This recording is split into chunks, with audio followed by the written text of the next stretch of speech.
ኢትፍሪህ እማዬ አትፍሪ። አናንያን አዛርያን ሚሳኤልን በነደደ እሳት ውስጥ ሲከተቱ ያዳናቸው የእግዚአብሔር መልአክ ሊያድነን ይችላል።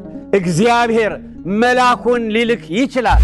ባያድነን እንኳ ስለ ኢየሱስ ክርስቶስ ስም እንሙትልን። ስለዚህ እማዬ አትፍሪ አለ ቅዱስ ቂርቆስ። እማዬ አትፍሪ፣ እማዬ ቤተ ክርስቲያን አትፍሪ፣ እማዬ ኢትዮጵያ አትፍሪ። ይሄ ነው ቅዱስ ገብርኤል ተፈጥሮ እሳት ነው። ተፈጥሮ እሳት ነው። ያ ንጉሥ ካነደደው ካፈላው ካቀጣጠለው የእሳት ይልቅ መልአኩ ቅዱስ ገብርኤል በተፈጥሮው የበለጠ እሳት ነው። እሳቱ ቅዱስ ገብርኤል እሳቱን አጠፋው። ሁሉ መዳንን ይወርሱ ዘንድ የሰው ልጆች ሁሉ መዳንን ይወርሱ ዘንድ ስለሚገባቸው የሚያግዙ የሚላላኩም መናፍስት አይደሉምን ይላል። የሚያግዙ ክርስቲያን እንደሚሆን ግን መከራን ቢቀበል ስለዚህ ስም እግዚአብሔርን ያመስግን እንጂ አይፈር። ጣዖትን የሚያመልኩ ይፈሩ። ለጣዖታችን ስገዱ የሚሉ ይፈሩ። ከእግዚአብሔር አምልኮ ውጭ የሚሆኑ ይፈሩ። በመሪዎች በኩል ለሕዝቡ እንደ እሳት የሚያቃጥል ፈተና፣ ለመሪዎችም ከሕዝቡ በኩል የሚመጣ እንደ እሳት የሚያቃጥል ፈተና፣ ለምእመናን እንደ እሳት የሚያቃጥል የሃይማኖት አባቶቻቸው ፈተና፣ ለሃይማኖት አባቶች እንደ እሳት የሚያቃጥል በምእመናን በኩል የሚመጣ እንደ እሳት የሚያቃጥል ፈተና። ከዚህም ሁሉ ጋር የራሳችን ፈቃደ ሥጋ እሳት ሆኖ ነው የበላን፣ እሳት ሆኖ ነው ያቃጠለን። የራሳችን አንደበት እሳት። ከዚህ ያድነን የሚችል እግዚአብሔር ነው። እግዚአብሔር ደግሞ መላእክቱን ይልካል። እግዚአብሔር ደግሞ መላእክቱን ሲልክ የኢትዮጵያ ሕዝብ ብዙ ጊዜ ግንኙነቱ ፍቅሩ ያለ ከቅዱስ ገብርኤል ጋር ነው። እግዚአብሔር ደግሞ ምን ወደውን ነው የሚያደርገው? አዎ ቅዱስ ገብርኤልን እንወዳለን። እግዚአብሔር ቅዱስ ገብርኤልን ያዝልናል።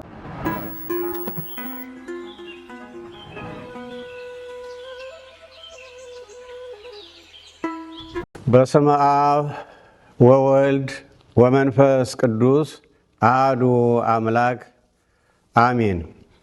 ቅዱስ ቅዱስ ቅዱስ እግዚአብሔር ጸባዖት ፍጹም ምሉእ ሰማያተ ወምድረ ቅድሳተ ስብሐቲከ።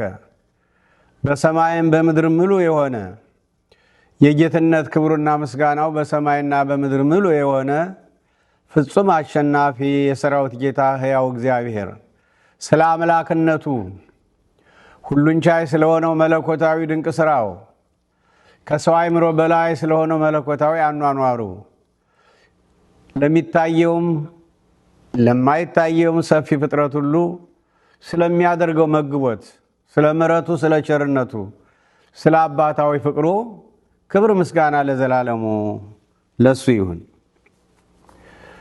እግዚአብሔር መንፈስ ቅዱስ እስካሁን አብሮን እንደነበረ አሁንም አብሮን በመሆን እሱ ራሱ እንዲያስተምረን ቃሉን ምስጢሩን እንዲገልጥልን ቅዱስ ፈቃዱ ይሆንልንና አሁን ወደ ተለመደው ወደ ጥያቄና መልሳችን እንሄዳለን። እሺ አባታችን ብራኬ ድረሰኝ። የኔ ጥያቄ ነገ እሁድ ሐምሌ 19 ቅዱስ ገብርኤልን እናስባለን። ይኸውም ቅድስት ኢየሉጣንና ሕፃን ቂርቆስን ከእሳት ያዳነበት ስለሆነ ነው። በዚህ ታሪክ ውስጥ ቅድስት ኢየሉጣ እሳቱን እንደፈራች፣ ሕፃኑ ደግሞ እናቴ አትፍሪ እንዳላት ይነገራል። እናቱ የፈራችውን እሳት እንዴት ሕፃኑ ሊደፍር ቻለ? ይህንን ቢያብራሩልን አባታችን። ግሩም ጥያቄ ነው። በአጭሩ መልሱ ከመንፈስ ቅዱስ የተነሳ ነው። ሐዋርያት መንፈስ ቅዱስ ከመውረዱና ኃይልን፣ ድፍረትን፣ ሁሉን ነገር ለነሱ ከመስጠቱ በፊት ይፈሩ ነበር።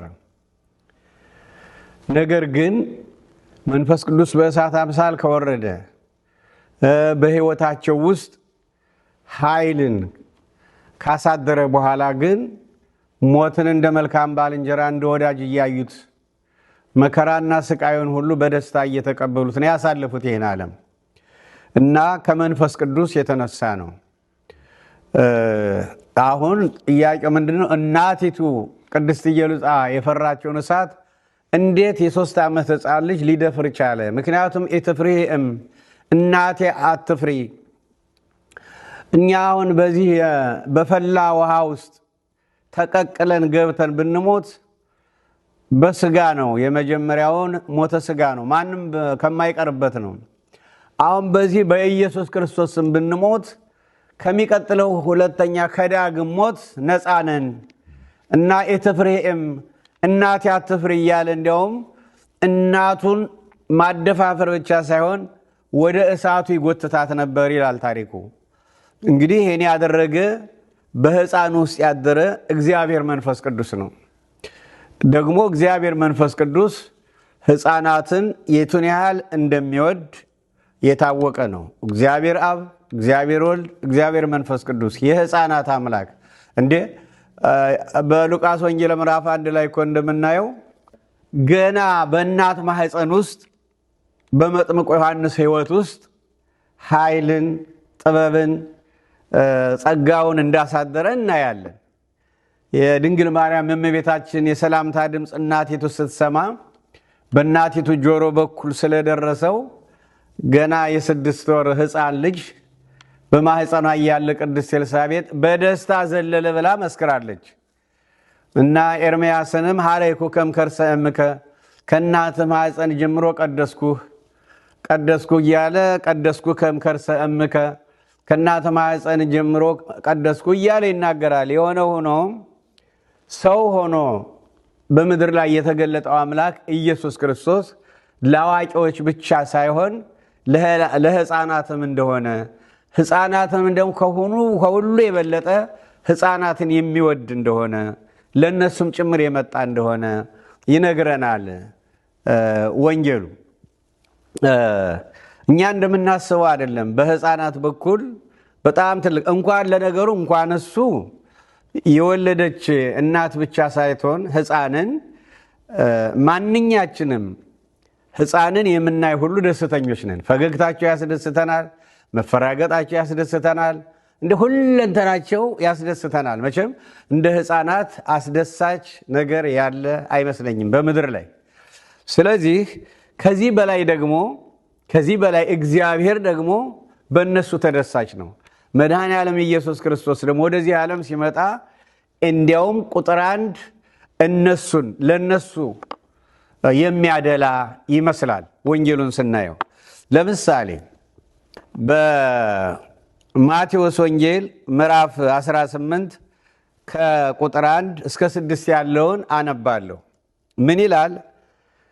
በዛች ሰዓት ደቀ መዛሙርቱ ወደ ኢየሱስ ቀርበው በመንግሥተ ሰማያት ከሁሉ የሚበልጥ ማን ይሆን አሉት።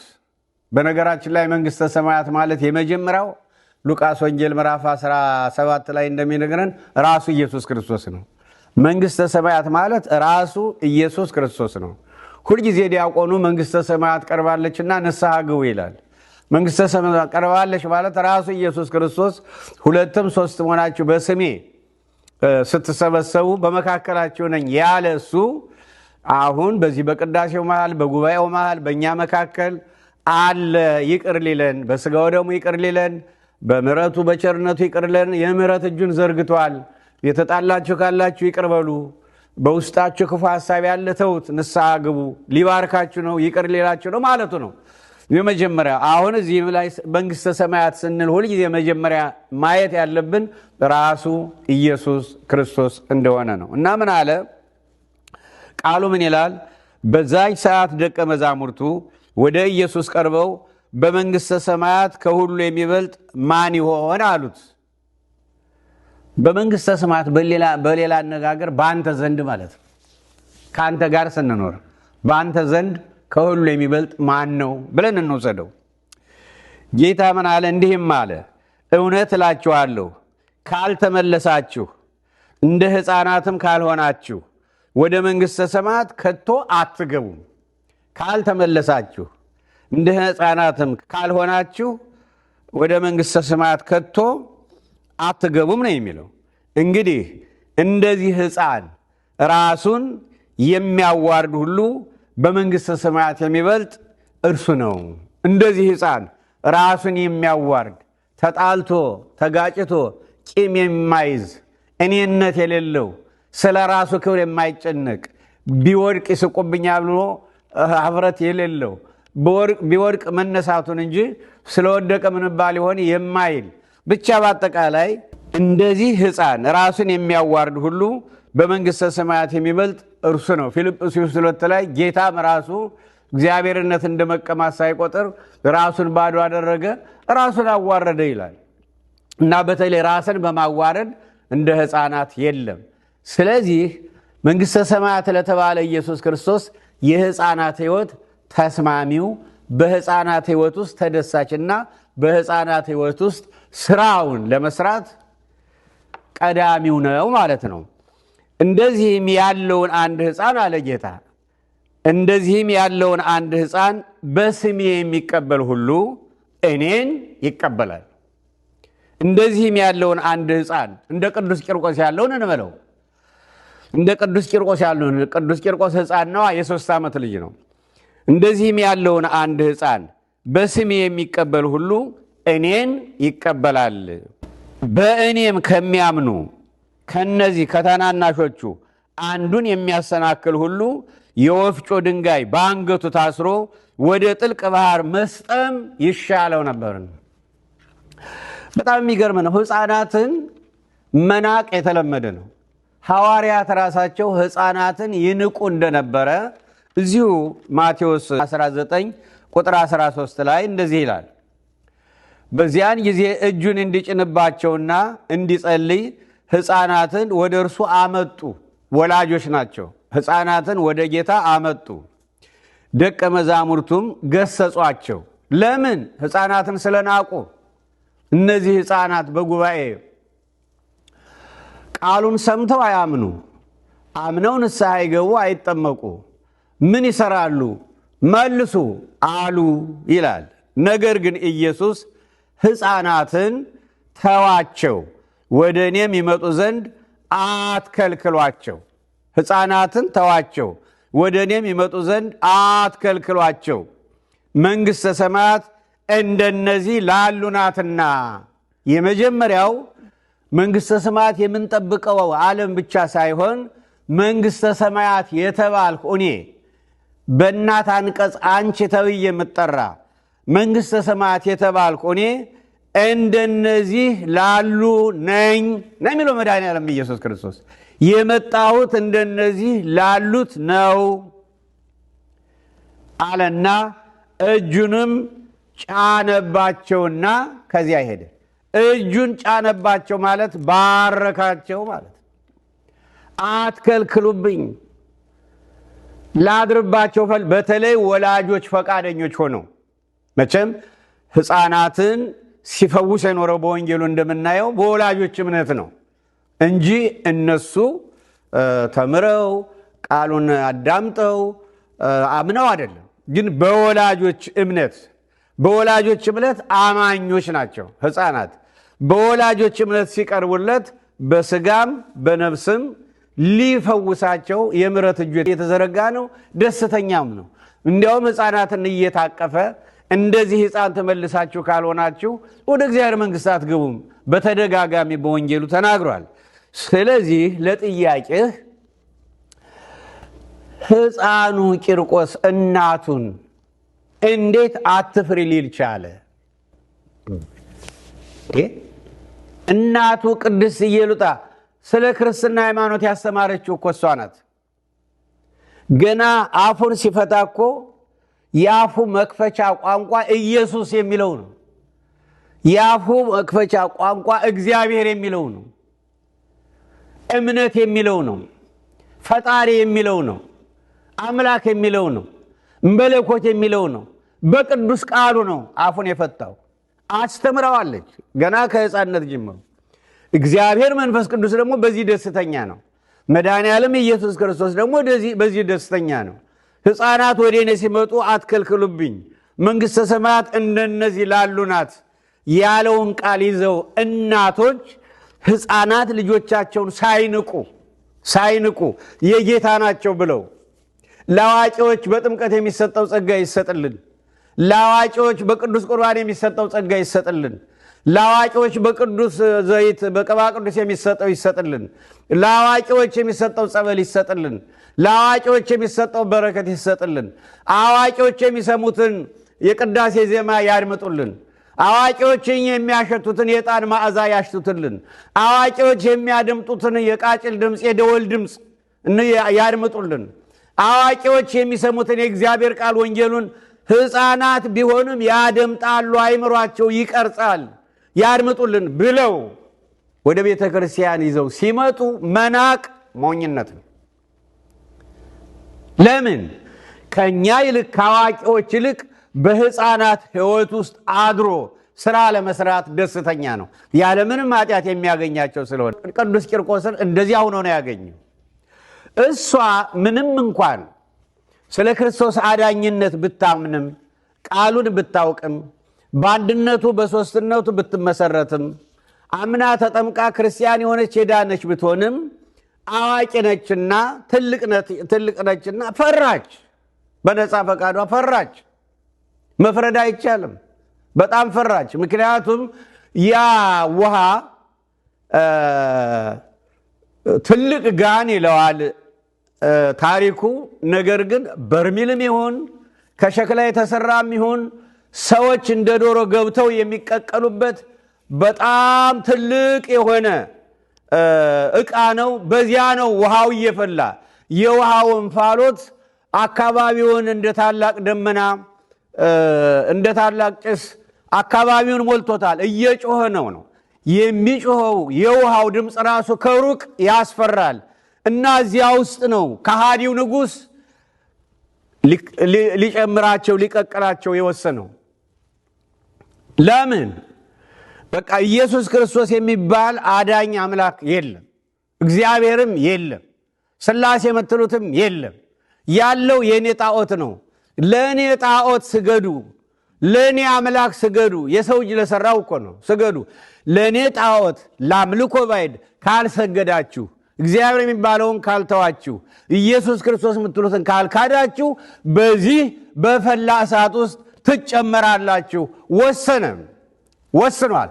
ነገር ግን እናት ፈራች። ደግሞ ለራሷን ብቻ አይመስለኝም። ዝምዬ ስገምተው እናት ብዙውን ጊዜ ከራሷ ይልቅ ለልጇ ትጨነቃለች። ምናልባት ለሕፃን ልጇም ሳስታ ሊሆን ይችላል። የእሱ ስቃይም ከአእምሮዋ በላይ ሆኖባት ሊሆን ይችላል። ስለዚህ ፈራች ይላል። ያን ጊዜ ቅዱስ ቂርቆስ ምን አለ? ኢትፍሪህ እማዬ አትፍሪ። አናንያን አዛርያን ሚሳኤልን በነደደ እሳት ውስጥ ሲከተቱ ያዳናቸው የእግዚአብሔር መልአክ ሊያድነን ይችላል። እግዚአብሔር መልአኩን ሊልክ ይችላል ፈቃዱ ከሆነ።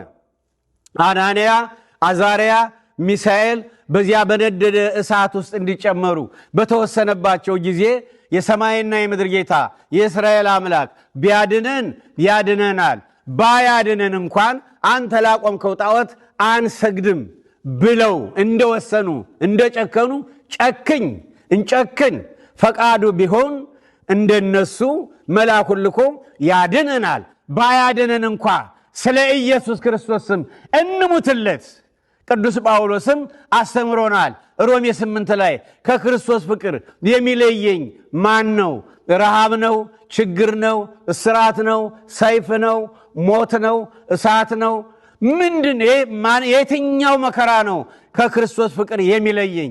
ከክርስቶስ ፍቅር የሚለየኝ ምንም ነገር እንደሌለ ተረድቻለሁ እንዳለ ቅዱስ ጳውሎስ ስለ ፍቅሩ እንሙትለት፣ እናቴ አትፍሪ ሲል የእግዚአብሔር መንፈስ በቅዱስ ቂርቆስ ውስጥ ነበረ።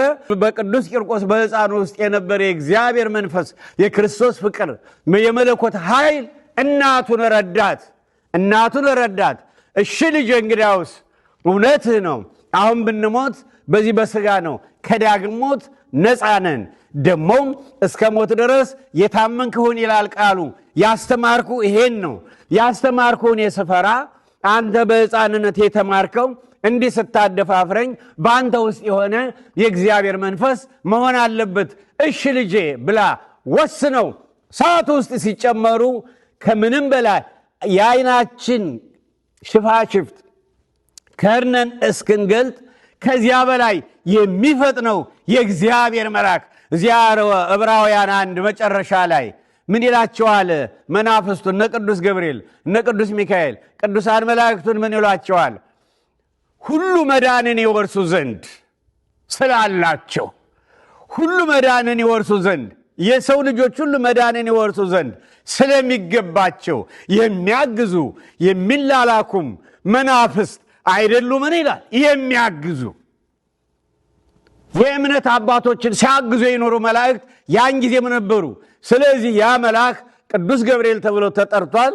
ቅዱስ ገብርኤል ይሁን ቅዱስ ሚካኤል ይሁን መልአክ ነው። ሚካኤል ብንል ገብርኤል ነው፣ ገብርኤል ብንል መልአክ ነው። በእነሱ ዘንድ እንዲህ አይነት ነገር የለም። እኛ ግን ብዙ ጊዜ በስጋም በነፍስም በመዳናችን ሥራ ቅርባችን ቅዱስ ገብርኤል በመሆኑ ከቅዱስ ገብርኤል የሚወጣ ስለሌለ ገድሉም እንደሚነግረን ቅዱስ ገብርኤል ነው።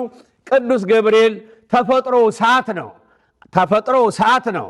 ያ ንጉሥ ካነደደው ካፈላው ካቀጣጠለው የእሳት ይልቅ መልአኩ ቅዱስ ገብርኤል በተፈጥሮው የበለጠ እሳት ነው። እሳቱ ቅዱስ ገብርኤል እሳቱን አጠፋው። እነሱም በፈላ ውሃ ውስጥ ተጨምረው ነበር። እንዲያውም ውሃው ራሱ መደሰቻ በዚያ ውስጥ ሆኖ አናንያ፣ አዛርያ፣ ሚሳኤል በእሳቱ ውስጥ እንዳመሰገኑ እናትና ልጁ ቅዱስ ቂርቆስ፣ ቅድስት ኢየሉጣ እነሱም በዚያ ውስጥ ሆነው እግዚአብሔርን አመሰገኑ ይላል። ስለዚህ በዛሬው ዕለት መልአኩ ቅዱስ ገብርኤል ቅድስት ኢየሉጣ ሕፃኑን ቅዱስ ቂርቆስን በፈላ ውሃ ውስጥ በተጨመሩበት እሳት ውስጥ እሳቱን አጥፍቶ ከእግዚአብሔር ታዞ እነሱን ያዳነበት ቀን ነው። ስሙ ለዘላለም የተመሰገነ ይሁን። መለኮት አቅም አንሶት አይደለም መልአኩን የሚልከው፣ ስለ ክብሩ በእኛና በቅዱሳን መላእክት መካከል ስላለው ፍቅር ስላለው ግንኙነት ለመግለጥ ነው። እግዚአብሔር መልአኩን ላከ፣ አዳናቸው። ይሄ ደግሞ በብሉይ ኪዳንም ሲያደርገው የኖረ ነው። ይኸው በአዲስ ኪዳንም እያደረገው ነው።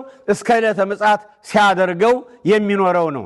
እና ለጥያቄህ እንዴት እናቱ ስትፈራ የ3 ዓመት ልጅ ሕፃን እንዴት ሊደፍር ቻለ? እግዚአብሔር መንፈስ ቅዱስ ይሄን አደረገ። መድኃኔ ዓለም ኢየሱስ ክርስቶስ ይሄን አደረገ። እግዚአብሔር ይሄን አደረገ። ምን ይሳነዋል? እና በተለይ ማወቅ ያለብን ምንድነው? በሕፃናትና መንግሥተ ሰማያት በተባለ ኢየሱስ ክርስቶስ መካከል ያለው ግንኙነት ምንድን ነው? እኛ እንደምንንቃቸው ነው ወይ? እሱ ይንቃቸዋል ወይ? አይደለም። እንዲያውም እዚሁ ማቴዎስ 8:10 ላይ ከነዚህ ከታናናሾች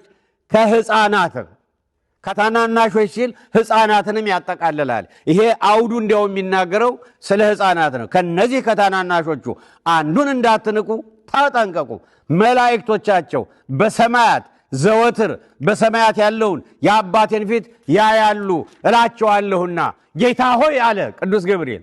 በእግዚአብሔር ፊት የሚቆመው ገብርኤል ነኝ ብሏል። ጌታ ሆይ አንተን ያመኑ በአንተ የጸኑ አንተን ተስፋ ያደረጉ የቅድስት ኢየሉጣ ሕፃኑ ልጇ በፈላ ውሃ ውስጥ ይኸው ሊጨምራቸው ነው። ይሄ ከሃዲ ይሄ አንተን ትቶ ራሱ ለሰራው ጣዖት የሚሰግድ ሰው ሁሉ ያሳሳተ ይሄው ሊያጠፋቸው ነው። የእግዚአብሔር ፊት ያያሉ ማለት ነው። በልሂድ አድናቸው ነው። መድቤ የለም ወይ? ሁሉ መዳንን ይወርሱ ዘንድ በስጋም በነፍስም እንድትራዱ እንድታግዙ እንድታገለግሉ የመደብኳቸው አይደለም ወይ በለው አለው። ከመቅጽበት አድነው አጠፋው። ያን አዳናቸው ማለት ነው። ከሞተ ስጋ አዳናቸው። እግዚአብሔር የተመሰገነ ይሁን። ዛሬም በእንደዚህ አይነት ተመሳሳይ ፈተና ስንት ተመሳሳይ ፈተና አለ። እግዚአብሔር መልአኩን ልኮ እንደ እሳት የሚያቃጥለንን ፈተና እንዳልነበረ እንዲያደርግልን ቅዱስ ፈቃዱ ይሆንልን።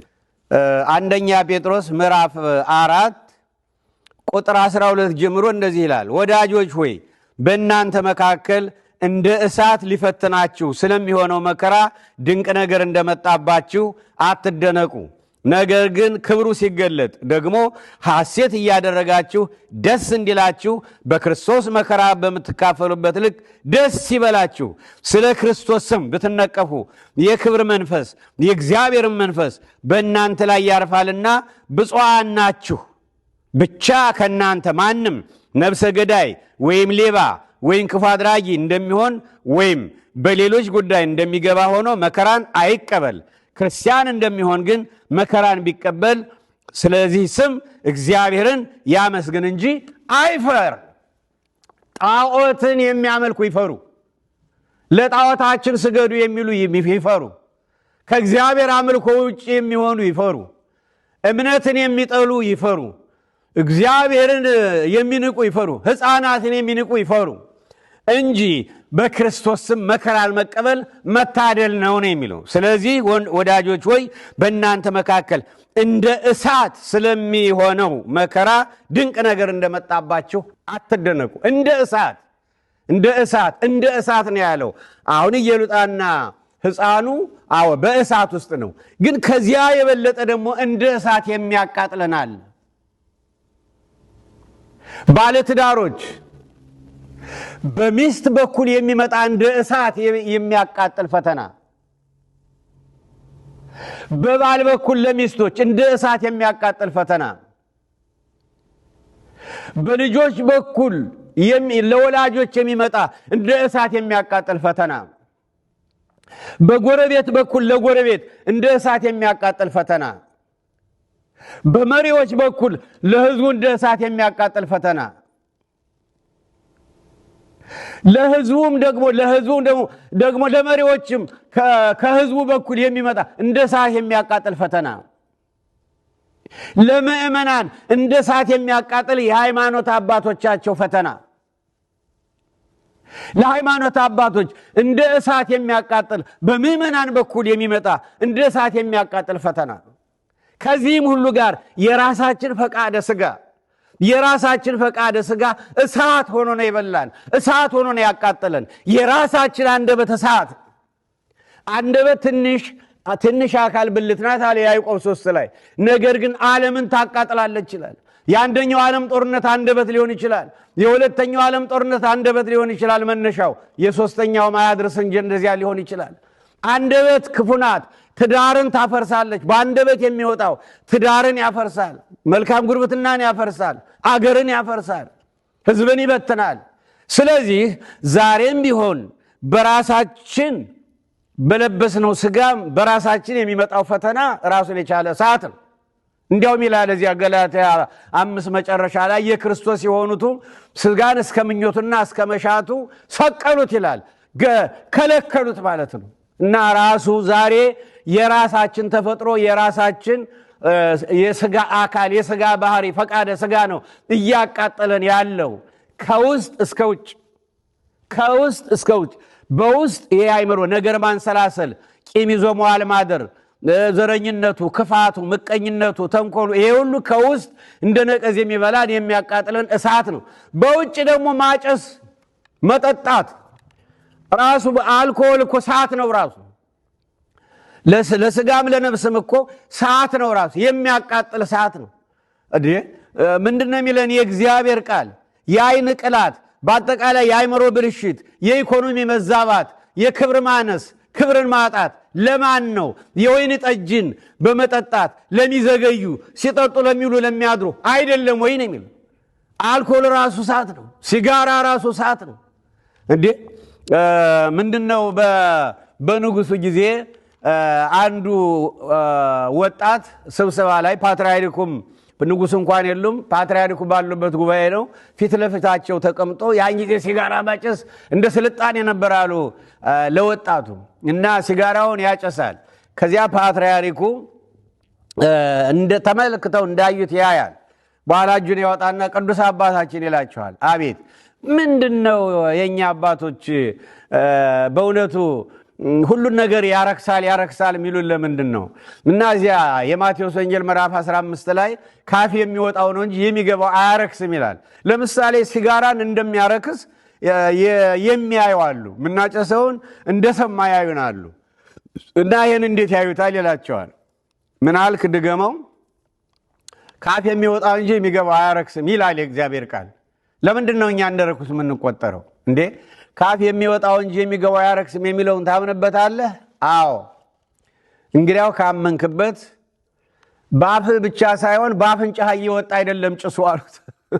ሲጋራው ባፍህ ብቻ ሳይሆን ባፍንጫህም እየወጣ ስለሆነ ተወው አሉት። ራስ ባመጣኸው እና ራሱ በሲጋራ የሰው ልጅ እንዴት ሳምባውን ያቃጥላል፣ እንዴት ጥፍሩን ያበላሻል፣ እንዴት የተፈጥሮ ከንፈሩን ያበላሻል፣ እንዴት የተፈጥሮ ጥርሱን ያበላሻል፣ እንዴት የተፈጥሮ አይኑን ያበላሻል። የሚያጨሱ ሰዎች አይን እኮ የተለየ ነው። እንዴት ጠረኑን ያበላሻል፣ እንዴት ኢኮኖሚውን ያበላሻል፣ እንዴት በስካር የሰው ልጅ ክብሩን ያጣል፣ እንዴት የእግዚአብሔር መንግስት ያህል ነገር እንዴት ያጣል። ስካር እኮ የማያደርገው ነገር የለም። ስለዚህ ራሳችን በራሳችን በውስጥም በውጭም እንደገና ከውጭ በፖለቲካም ይሁን በሌላ ነገር የሚመጣ ጫና ደግሞ ይኸው እያቃጠለን ነው፣ እየበላን ነው፣ እየፈጀን ነው። ከዚህ ያድነን የሚችል እግዚአብሔር ነው። እግዚአብሔር ደግሞ መላእክቱን ይልካል። እግዚአብሔር ደግሞ መላእክቱን ሲልክ የኢትዮጵያ ሕዝብ ብዙ ጊዜ ግንኙነቱ ፍቅሩ ያለ ከቅዱስ ገብርኤል ጋር ነው። እግዚአብሔር ደግሞ ምን ወደውን ነው የሚያደርገው? አዎ ቅዱስ ገብርኤልን እንወዳለን። እግዚአብሔር ቅዱስ ገብርኤልን ያዝልናል። ስለዚህ እማዬ አትፍሪ አለ ቅዱስ ቂርቆስ። እማዬ አትፍሪ። አሁንም እማዬ ቤተክርስቲያን እናታችን አትፍሪ። አዎ የገሃነም ደጆች አያሸንፉሽም ተብለሻል። የገሃነም ደጆች የተባሉ እነማን ናቸው? ዲያብሎስና ሰራዊቱ ይፈትኑሻል፣ ይጓጉሻል፣ አያሸንፉሽም።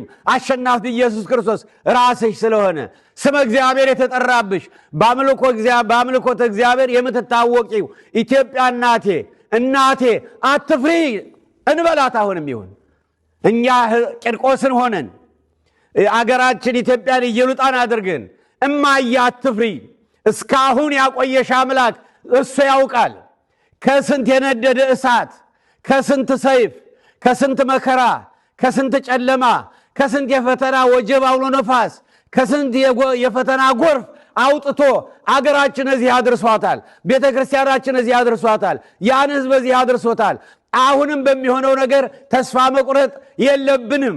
ስለዚህ ከሕፃኑ ቂርቆስ የምንማረው ምንድን ነው? ከዚያ ሕፃን እማዬ አትፍሪ፣ እማዬ ቤተ ክርስቲያን አትፍሪ፣ እማዬ ኢትዮጵያ አትፍሪ። ይሄ ነው። አዎ እናታችንም ቢሆን እማዬ ወላጅ እናቴ አትፍሪ፣ ንስሐ ግቢ በሰራሽው ኃጢአት።